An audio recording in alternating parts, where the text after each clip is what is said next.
Here's one of the more famous phrases in the Bible. We've probably all used it, and we've probably used it in its biblical sense, which is unusual for biblical phrases. To say I escaped by the skin of my teeth is to describe an extremely narrow rescue. But if we were asked to explain why it is the skin of my teeth that we talk about, we'd probably struggle. I mean, the skin of my teeth, that's weird, isn't it? Why not the hair of my kidneys or the lips of my elbow? That would seem to make as much sense. Teeth don't have skin, right? Well, yeah, that's the point, actually. Job is talking about an escape that is so thin, a rescue that's happened by such a fine margin, it's as thick as the skin of your teeth. And you're saying, well, we don't have skin on our teeth. And Job says, exactly. That's how unlikely it is. Well, what does Job need to escape from? Well, just listen to Job chapter 19 from verse 16. He says, I summon my servant, but he does not answer. Though I beg him with my own mouth, my breath is offensive to my wife. I am loathsome to my own family. Even the little boys scorn me when I appear. They ridicule me. All my intimate friends detest me. Those I love have turned against me. I am nothing but skin and bones. I have escaped only by the skin of my teeth.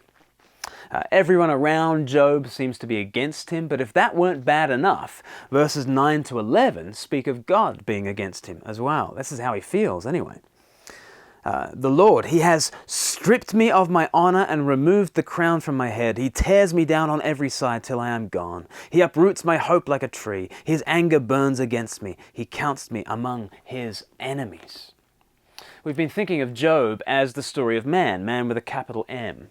And so these verses are particularly apt. Stripped of his glory and his crown, man is now God's enemy.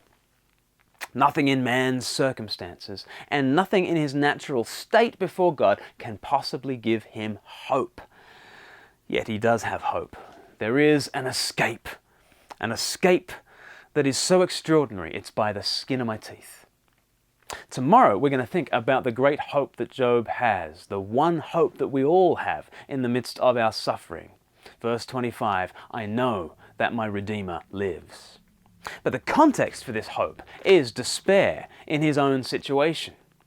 His own salvation is completely unnatural. It's a skin of my teeth kind of escape. It has nothing to do with me and my circumstances and everything to do with my Redeemer. John Calvin describes this poignantly when he writes like this. He says, everything by which we are surrounded conflicts with the promise of God. God promises us immortality, but we are encompassed with mortality and corruption. God pronounces that we are righteous in His sight, but we are engulfed in sin.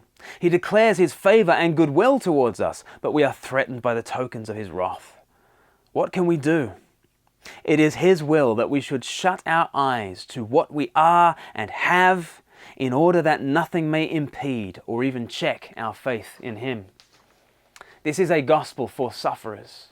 Those who suffer know that they have nothing. There's nothing in our grasp that would mean escape. You can't tell Job just, toughen up, you'll get there.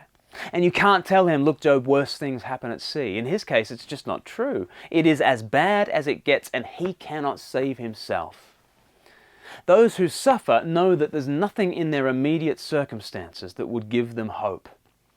Yet here is the gospel. Our salvation lies entirely above ourselves, above our circumstances. Our salvation lies in Christ, our Redeemer. For now, as Calvin says, we shut our eyes to what we are and have. Nothing around us will give us comfort, but there is one above us who can be trusted. He provides our escape. As Paul says in Colossians chapter 3, verse 3, your life is now hidden with Christ in God. So now, when Christ, who is your life, appears, then you also will appear with Him in glory.